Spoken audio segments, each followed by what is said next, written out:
I remember when I read the script, I said, if this is realized, anything like it reads, it's going to be bananas. And turns out, from the first 30 seconds, you're just like, whoa, you're just strapping in and getting ready for the blast off. And it's what happens, for a film that is so, I think, historically relevant and genuinely entertaining. It's it's like, it's Hitchcock, it's Kubrick, it's all these weird kind of manipulations of your psyche and your heart and all that stuff.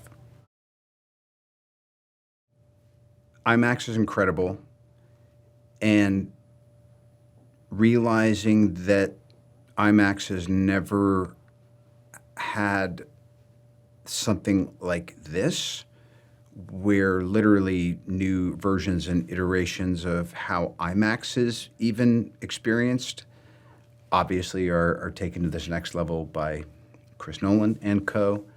But also just to see whether it's the Trinity test site or extreme close-up of Killian as Oppenheimer, you're just like, you feel like you're standing next to something that's really happening in history. It's a huge film experience, but it feels very small and focused and kind of intimate when you're doing it, and I think that translates.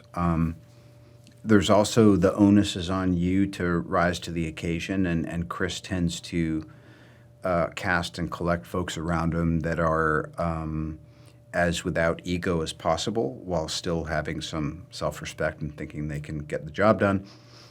And so it was a journey into, it reminded me of back doing theater. It reminded me of, what my first instincts and hopes and dreams were for being an actor. That day where Conti and Murphy are having their little sidebar tete-a-tete, and I could tell Chris knew it was obviously a critical scene. It's kind of the heart of the film. I'm there as kind of a hapless and pissed off observer who misinterprets the whole thing. And it was like, wow, we're shooting this part of the movie now. And this is where his vision, this is kind of the spinning top at the end of Inception moment for this, except this is a historic occurrence. This is about our real lives on this real planet here and now. And I was like, yeah, this is kind of important.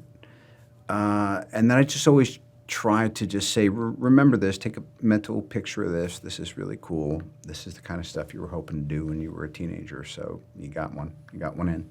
Yeah.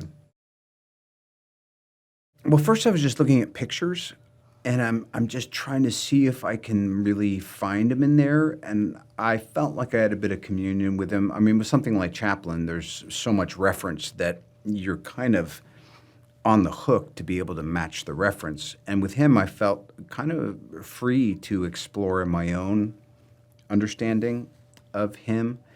And I came to love the guy and have a lot of empathy for him. And I think he also represents any of us that have ever felt blown off by someone that has a higher status.